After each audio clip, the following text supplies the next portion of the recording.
Hello, everybody. Welcome to today. I actually just got back from Texas with my wife.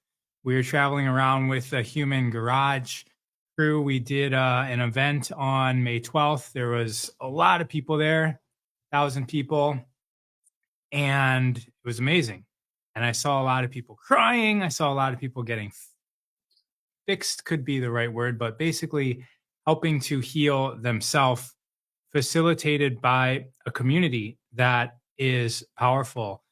And something that I noticed is that a lot of people are holding on to stories of trauma, and it's a program, and we're rerunning this program. And a lot of times we're not even aware of it. And during the event, I did something where we did a meditation where we use the sound ma, and it is to evoke that mother energy, the ma. And we were actually connecting into the earth, the mother earth, right? This matriarchal force that is feminine, that is setting light energy into matter, because that is the function of the mother, is matter, ma. It's putting the non-physical into physical form. The pa is the pattern. So the code of the sperm goes into the mother, and the mother takes that code and brings it into matter. And that's what we are. We are a life form that is essentially light, that is condensed and slowed down and densified. I know that's not a word, but we are a density of light that is material. And because of our material existence, we are limited by things like time and space. Scurry's saying, this was such an amazing moment in my life. The wave of energy during this hum was very powerful. So if you guys actually just take your hands and put it on your belly and do an inhale and just notice how your body's feeling right now.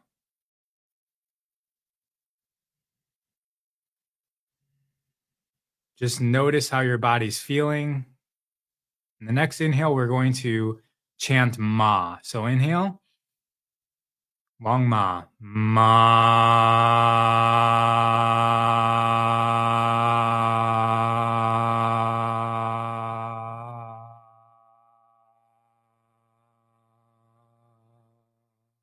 Inhale again.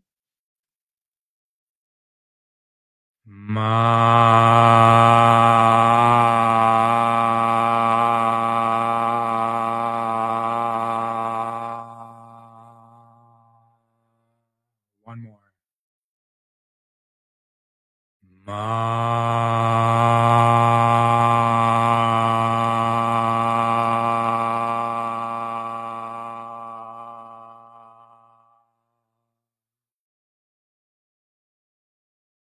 And just notice how you feel now. Recognize any thoughts that came up, any feelings in the body, any feelings in the mind, any actions that are pulling on you right now. And we can come out of that. So we can actually chant that ma sound. I would start with 3 minutes. We just did 3 of them, but I would start with 3 minutes and work your way up to 11 minutes. And if that's resonating with you, get up to 30 minutes. You guys want to share anything that came up about what happened? Anything happened to anybody? Chanting ma. So for myself, a couple of things came up. It was learning my mother teaching me things for the first time. Some other people, and I know because I just did this at the event, some other people might actually find trauma And actually there is a traumatic event. It's like a very I wouldn't say silly or stupid, but I want to. That's what was coming out of me. It's not that important, but it's something that in my psyche comes up when I think about um, healing things with my mother. She was very young when she had me, so sometimes she had outbursts of emotions. Probably now that I'm older, during the certain lunar phase of her cycle, but sometimes she had outbursts of things, and she used to do things um, that a 22-year-old would know how to do. So someone said tight deep in the core, like where umbilical cord would be. Right. So there's a lot of things that are tied to what our parents taught us, and these are our programming. And there's a lot of things that our parents may have even said to us that could be empowering or it could be even discouraging to what we've done in life. And as adults, what we get to do is recognize those patterns and ask ourselves if this is something that is serving my greatest version of self. And it's never about the person, like, could be the mother, right? This is how we kind of started off, but it could be a boss, it could be your father, it could be a sibling, it could be the kids at school, the bullies, could be a teacher. Sometimes they say something to us and that evokes a program in us and that determines how we make decisions in life. So if our mother said something discouraging to us, and it could have been out of the goodness of her heart as well. The thing with parents is they want to keep you safe. And so I was just speaking to somebody the other day who was going to make a business move. And of course, he told his parents as a 30-year-old, and the parents did their job to keep them safe, right? Like they don't want to take risks. They don't want you to take risks because their agenda is to keep you safe. They're almost like the negative part of our mind. A lot of people wish to turn off the negative part of the mind, but really what we can do is listen to it, because the negative part of the mind is stopping us from crossing the street because we might get hit by a car. So it's just like, no, don't do it. Don't walk into that dark room. Don't take that financial risk. Don't go for it. It's the same sort of voice that our parents have. It's negative, meaning that rather than always taking action, it likes to keep you safe. And you don't get hit by a car if you don't take action. The positive part of our mind is the part of us that has us cross the street, right? Regardless of if we could get hit or not, that's not what it's concerned with. It's not concerned with safety. It's concerned with what's on the other side. And then our experience of life is in the actual act of crossing the street. So there's these polarities that guide us and rule us. They're in our mind and they're in our reality as archetypes of people. Our parents can represent the people in our life that would like to keep us safe, are the negative or the safe part of our mind. And that friend that you go do a bunch of stuff with, maybe when you're younger, it's like the irresponsible stuff that we do, that would be the positive part of our mind that is interested in the outcome, interested in the glory of activities. I was conceived, so I'm reading a comment here. I was conceived without want. Mom had IUD and then didn't keep me safe as a child. So definitely something there. So if you guys have ever done any hypnosis or past life regression, you can actually go back to the point of your conception, to the point even when your mother discovered that she was pregnant. And you can feel into that space. And eventually you can even overwrite that program. It's okay to acknowledge it, and that program is deep in our core. It's the moment that your mother found out that she was pregnant with you is is almost like the accumulation of everything non-physical, and then it like brings it into this reality. And the color of that tone of emotional frequency is the origin of your physical life here within this lifetime. It was when your mother discovered that you were growing inside of her, and all of the thoughts and the emotions that she had about you in that moment was going to carry through all of pregnancy. And as this person was saying, she was on an IUD, didn't want him. And so then it carried into the tone of the relationship of childhood. And we can still be carrying that with us.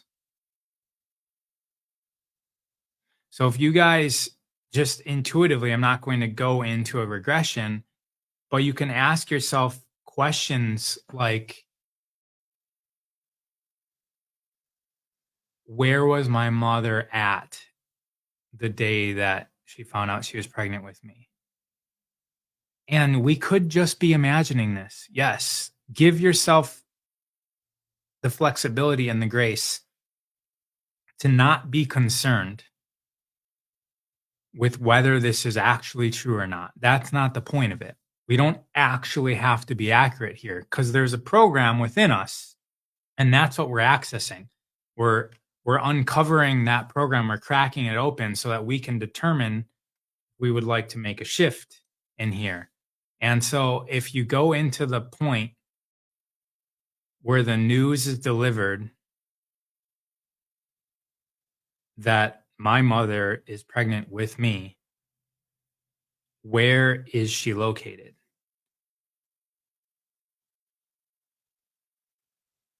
And doesn't have to be the exact moment. Can be later on that day. Where do you find yourself in correlation to that moment? For me, she's sitting underneath a tree.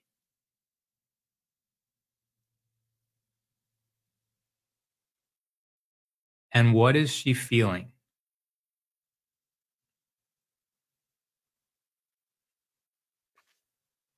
What thoughts are going through her mind?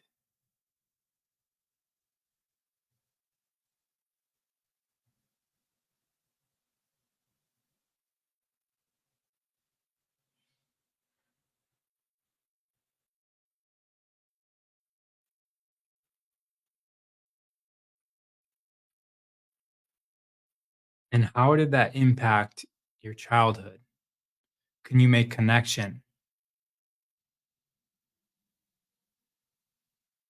Can you find those neural connections, those memories, the programs that you may be running now because of how she felt in this moment? This could be positive, this could be negative. This could be something that you wouldn't even classify as positive or negative. But just follow this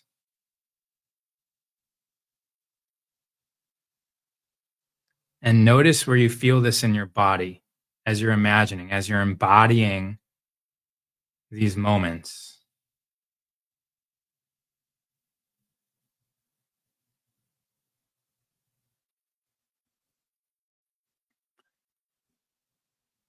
And wherever you're feeling it in your body, smile there.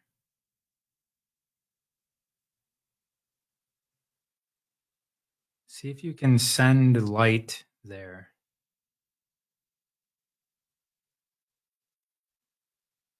Can you amplify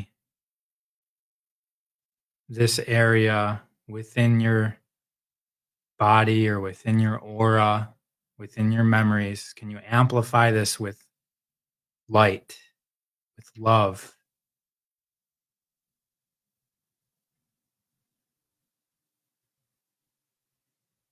so that you can color it in with the greatest expression of everything that there is to be. And as you're doing this, as you're filling yourself up with light and love within your body, let that light travel back in your memories to your mother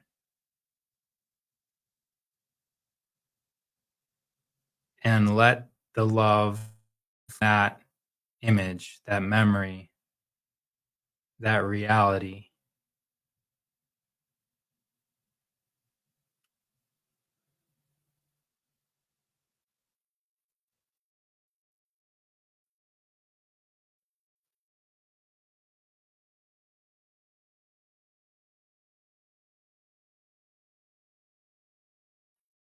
now replay the news. Replay the news of pregnancy, the moment of awareness of your existence. Replay that from this state of light and love.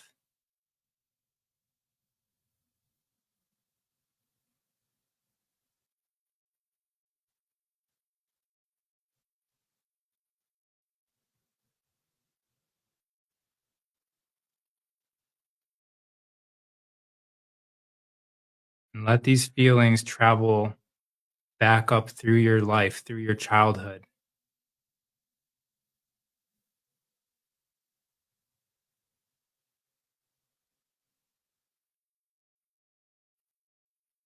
Coloring in your entire existence up into this moment.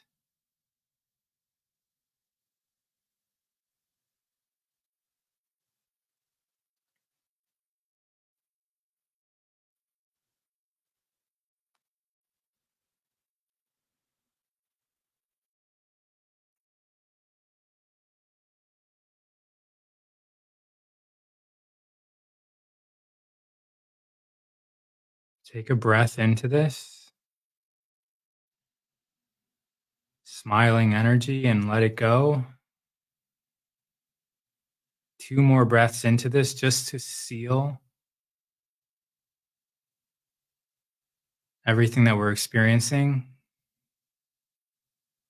1 more inhale. Pause a little bit before you exhale, but you're not holding the inhale. It's slowing down. And then go ahead and exhale.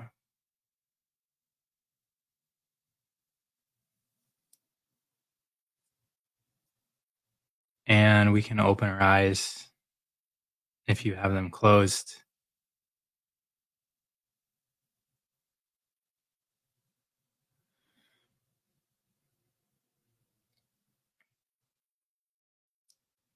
Well, this took a tangent. If you guys want to share what you experienced, that would be great. There's so much we can do with our psyche. There's so much. Our psyche. So I used to own gyms. So I look at our psyche from a standpoint of that perspective, where we can practice, we can work on skills, we can mold our physical body within a gym, within a physical fitness practice. It doesn't have to be in a gym, right? It could be in a on a yoga mat. It can be doing fascial maneuvers. It can be just getting to know yourself. And we can mold ourself through physical forcing. And there's other ways to mold ourselves, which I'll get to in a second. But the more that we can practice loving, joyful energy and let that percolate into our programming, doing exercises like we just did, whether we actually went back and changed reality or not doesn't matter. So if we can give ourselves flexibility to sidestep that question of what we're actually doing and is it true or not, because it doesn't necessarily matter as much as the program that's running within you, because the moments in our history are just running on automatic. And it's not until we recognize and choose a different program that anything changes. I'm trying to think of something that was a shift, like a paradigm shift, that would give you an example of this. But the only thing that's coming to mind is if you're in a dark room and there's a lot of fear, which is like the fear is the response to anxiety. So anxiety are the feelings that something's not safe. And then fear is what those feelings create within the body. It's the shivering, it's the tensing of the muscles. And so that's what being fearful is. So if you're in a room and you're fearing because of the anxiety of there being a snake in the corner, and this is I forget who said this, but this is an example that somebody else came up with. But if you're in a dark room and there's a snake in the corner, you're going to be running these programs. And if somebody turns on the light for just 1 second and then turns it off, and you see that it's not a snake, it's just a coiled piece of rope, all of a sudden, all of this fear and anxiety and these programmings of needing to be safe are going to immediately start to dissipate. It's going to take a while before it actually gets out of your body and when you work through it. However, there was never a snake. And now that you realize it's a rope, um, whether it's a snake or a rope, it doesn't matter. It's just how you're feeling about it. Because there's some people that also aren't afraid of snakes. There's some people that could have had your exact same childhood and thrived in it. There's some people that could have had your exact same childhood that you're thriving in that did very, very bad. So it's up to us to make that decision. Tehran, I don't know if I'm saying that right, says that was amazing. I ended up with a bright fuchsia light and det it to my mom. Through my mom and sons her whole body. Sounds like there's a lot of typos in here. Then, as that light surrounded her whole body, I re-gave her the news she was pregnant. So, for me, I'll just share my experience. There was, I shared earlier, my parents were young. So, this is all an assumption. Well, there's a little bit of stories that I know about my parents, but my mom wasn't going to tell my dad that she was pregnant. And my dad was planning on moving out of state, and so she was just gonna let him do it. And so I have this color and this tone of that going on in, like, when she receives the news, like I said, underneath the tree. And when I brought myself back into the moment with the light and the love, then there's a completely different experience of finding out that she's pregnant with me. And there's excitement and smiles and open heartedness. And that, bringing that through my entire childhood to now, it really feels like I could feel energy going through my body. And where I was feeling it before was solar plexus is how I was feeling the first um, the first wave through, which is crazy because I got tested for there's a company that used to be called Paradigm. They just closed actually.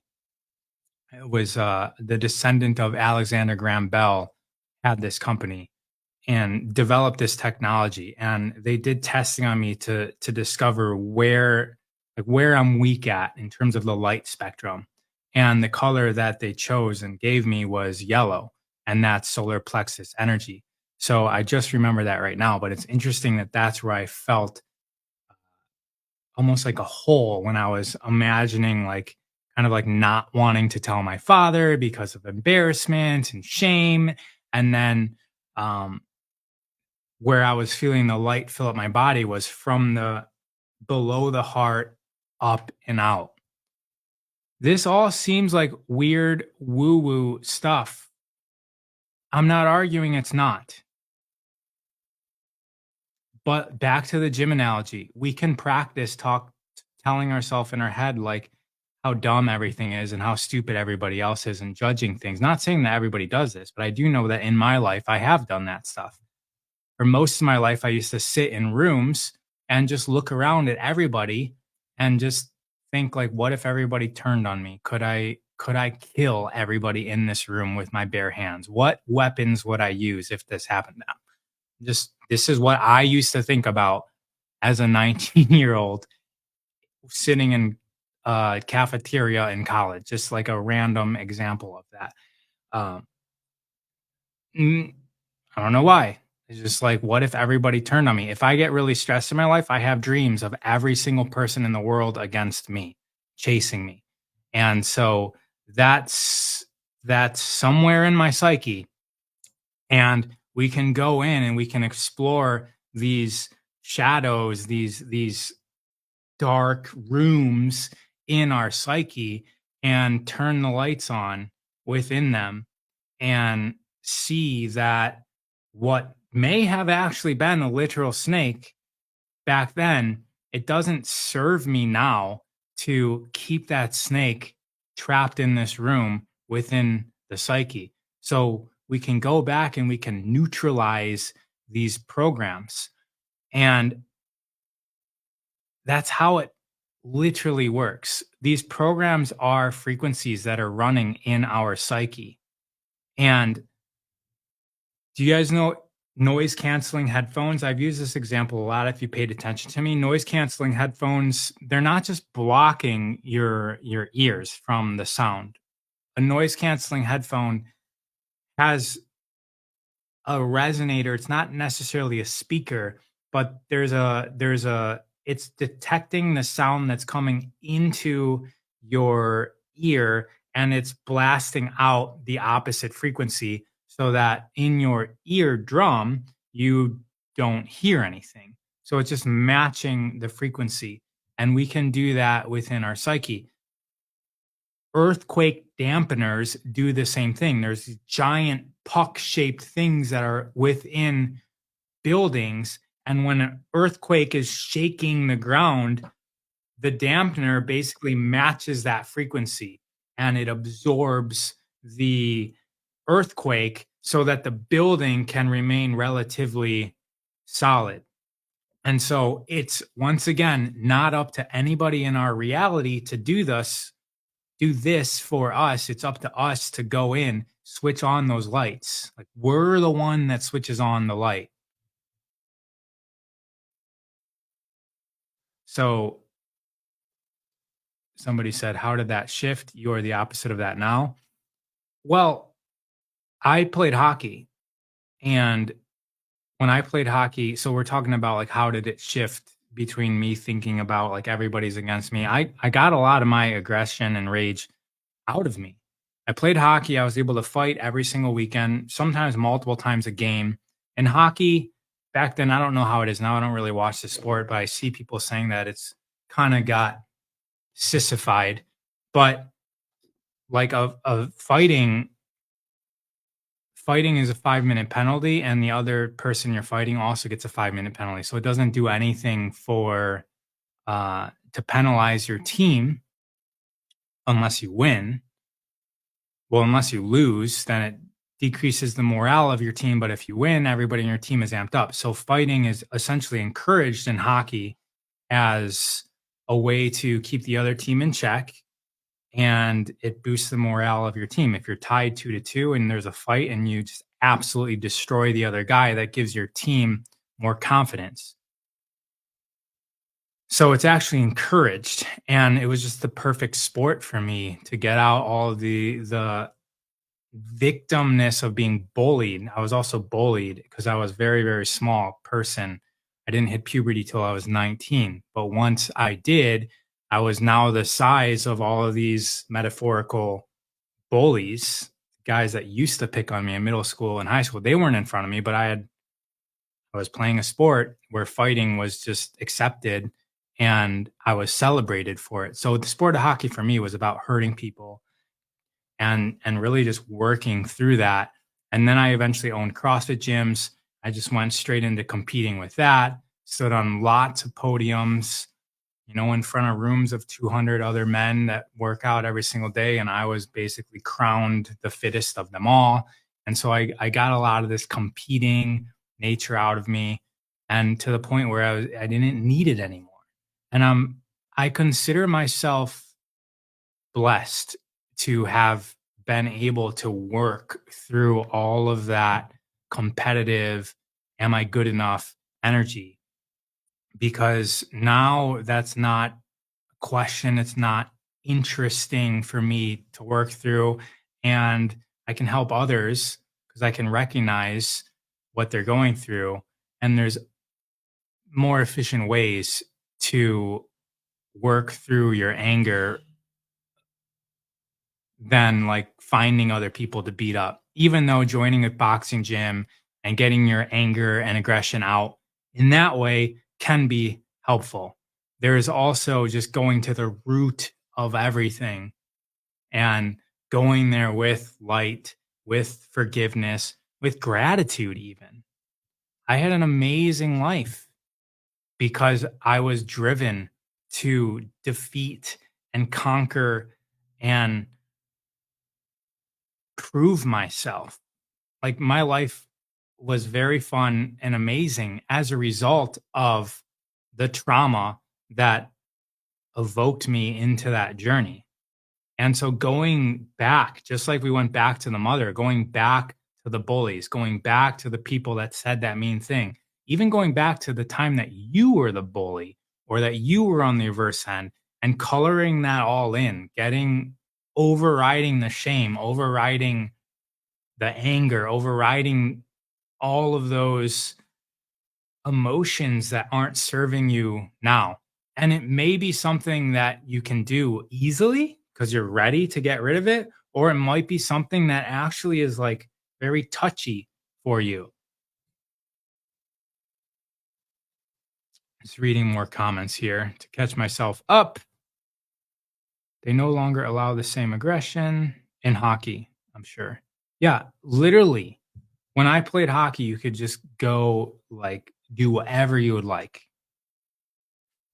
And as a 17, 18, 19, 20, 21-year-old male, when you perceptively feel like the other team is trying to hurt you, all you care about is hurting them first. And there's a lot of stuff that we used to do that is like ridiculous when I think about like that was the playground that I played in every single day of my life since I was 3 years old.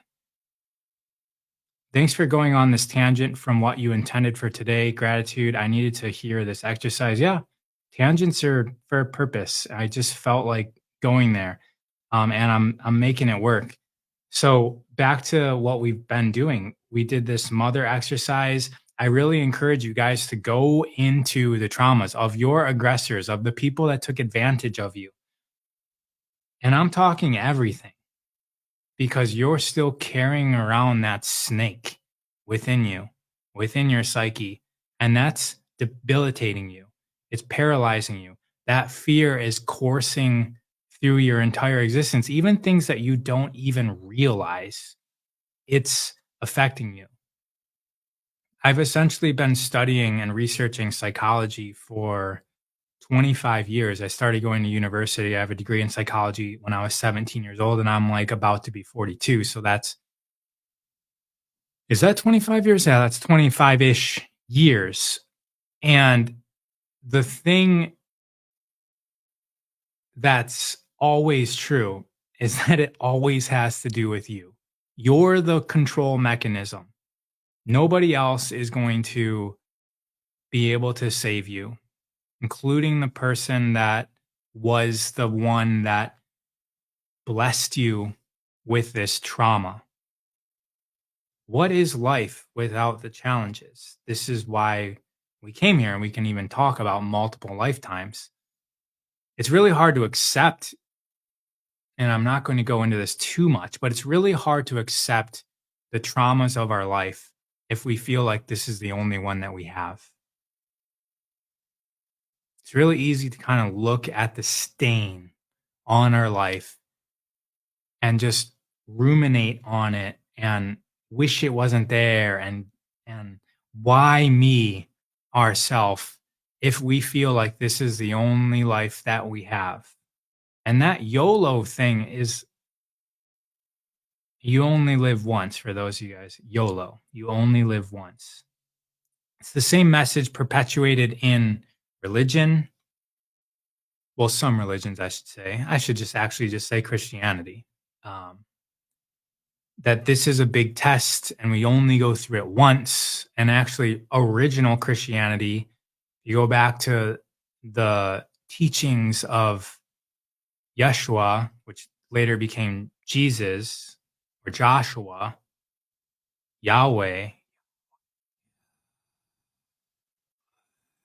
If you actually take a breath, it actually, Yahweh is a sound that you don't close your lips or touch your teeth for. Most consonants, you're shaping the vowel sound, which is essentially the breath. You're shaping the breath, and breath etymologically, spirit means breath from an etymological sense, which is more profound, more originating than a dictionary sense. So the etymology of spirit is breath. So spirit is breath, and Yahweh is, it's the sound of breath. Anyways, back to Jesus. Jesus spoke of reincarnation, and he spoke of it as hell.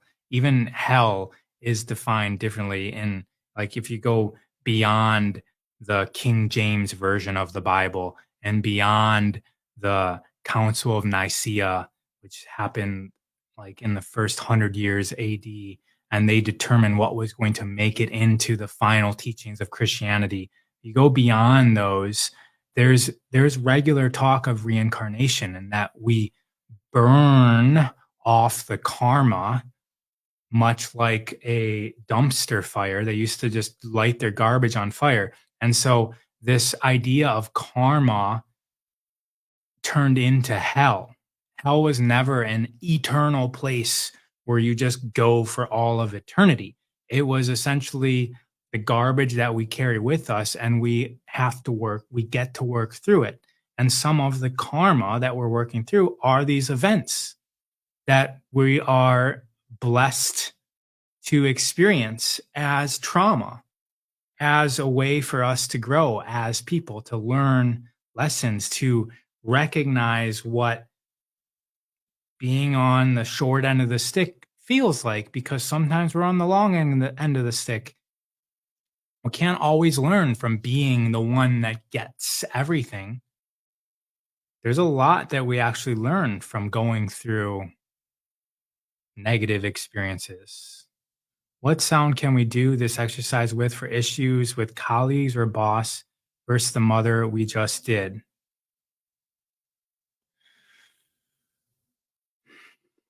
Issues with colleagues or boss. I mean, those are two different things. Colleagues are essentially your students, your brothers and sisters, your siblings. They're your equals. And a boss is more like a father pattern.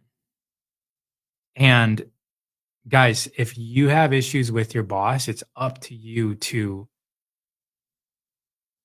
console those, to rectify, to strengthen that. Because if you don't, the next interview you take with the next job, you are, you smell, you resonate with your traumas. Have you ever read a book and you can just the same kind of theme comes up from the author, and you're like, I'm reading a book like this person has problems with relationships because it keeps on coming up. Um,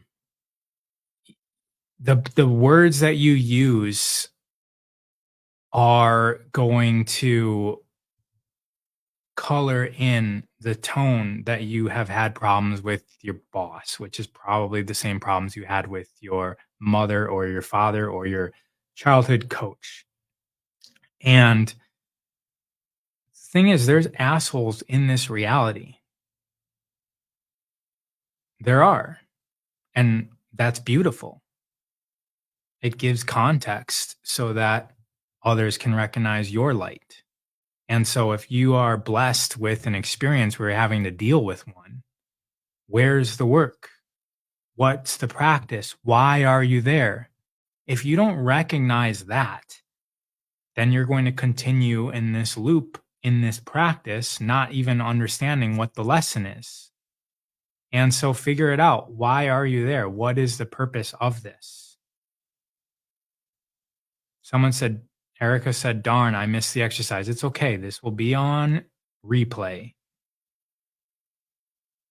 You smell resonate with your traumas. You do. You do. You don't realize it because they're yours. They're your program. You cannot, if there's a program that's running, like let's say every time you talk to somebody, you start complaining about the government, that's a trauma. And everyone around you can see it. And you just think that it's normal to do that. You don't realize that not everybody is there with you. And you're like, well, they just don't get it. No, it doesn't mean that they're for the government. That could be one option. But another option is that they actually know more than you about everything that you're complaining about. They're just beyond complaining. And they're still recognizing that they're in this game and they're playing it. And so rather than just pointing fingers, they're doing something about it. And then we got you. And I'm not saying everyone's like this. I'm just putting us into the perspective of this person because we may be like this with the government thing. We may be like this with other things. But then we got you who's complaining and trying to convince everybody that they should be on this level of pointing the fingers. You're trying to do this to people that have already pointed the fingers in their life and they're not interested in doing that anymore. And then you just feel like you got to do it more because you're the only one doing it. We all can go through that phase. I'm not saying there's anything wrong with it. I'm just saying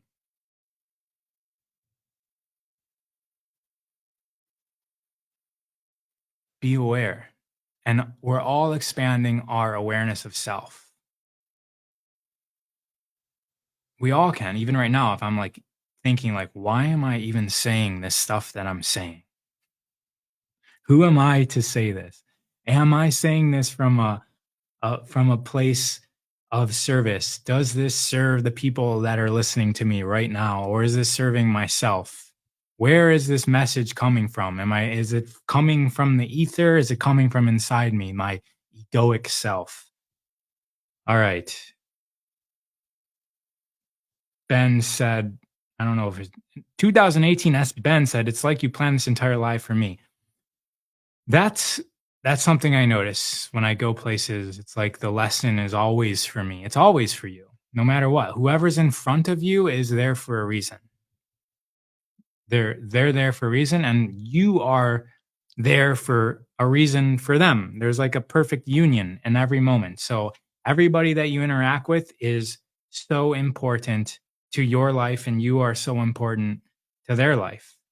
It's a big deal. Pay attention. Pay attention. Attention is the new currency. Our nervous system feels drawn to them. I think that might be talking about trauma. Totally. I started to identify where I needed to change my reality by what I become defensive towards. Yes. So those triggers. Gary and Jason from Human Garage, I believe, were calling them clues. And they're little hints like, hey, pay attention to me. It's almost like pain in our body. A pain in our body is essentially a cell that's praying to the higher mechanism that's organizing all of the cells. And it's saying, like, pay attention to me, give me attention, give me focus, give me intention. And so then we can shift our activity so that that cell can be relieved. And that's what a pain in our body is. A pain in our psyche, something that's triggering us emotionally, is the same thing. It's one of these dark rooms with the snake in our reality that's saying, knock, knock, knock, higher, grander self, turn the light on, release me from this snake. A painful human is the same thing. If we are in pain and we intend up to our grander self. That's what prayer is. And we harmonize with a better way. And make sure when you do that, you're not just pointing out what's wrong. That's the issue with just pointing out what's wrong, is that that's all you're focused on. That's what your intention is. And you gravitate towards that and you find proof of why it's wrong, which then solidifies it within your reality. If you're afraid of spiders, they're going to be everywhere in your house. What you resist persists is the analogy.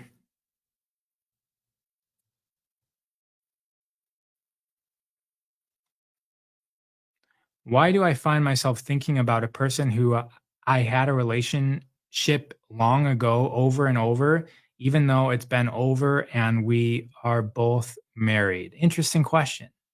It's because your neurology is wired to bring them up. It's like when you walk into a room and you just know where to like switch on the light switch, like you know exactly, like step, switch, light on. There's all of these things that are tied to the people in our life that we had strong ties with. And so when we see certain things or we think about certain things, they're tied neurologically to this person.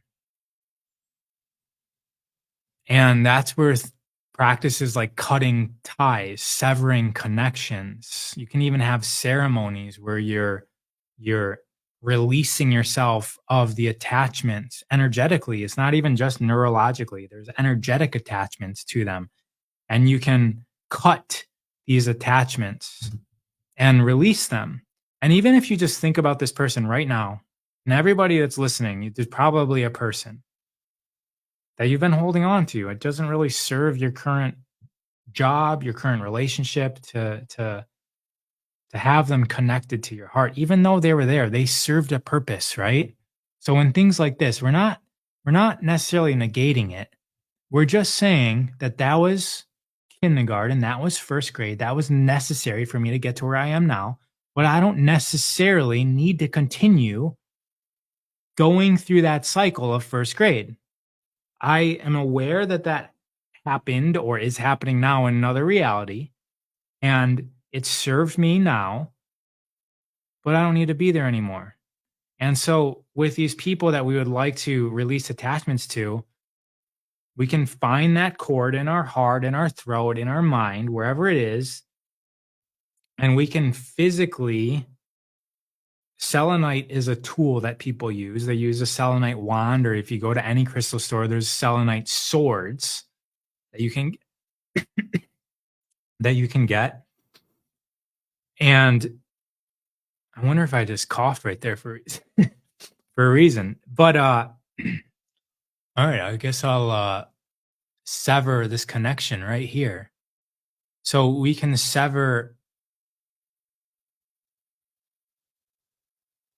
literally dig out and release And I'm just doing this intuitively, guys. I coughed and I actually then just felt something from a person I was thinking about.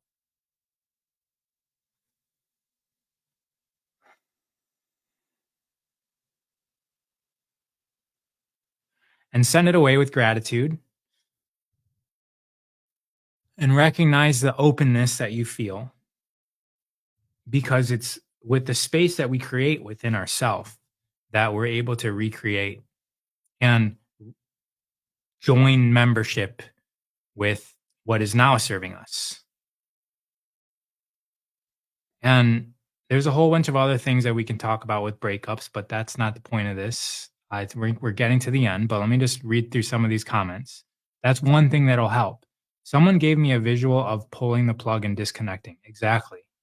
Turn that light off, clear that space, cut the cord. So awesome. All right, everybody. This has been good. If you guys missed the first part, with Ma and the exercise, definitely go back and watch the recording.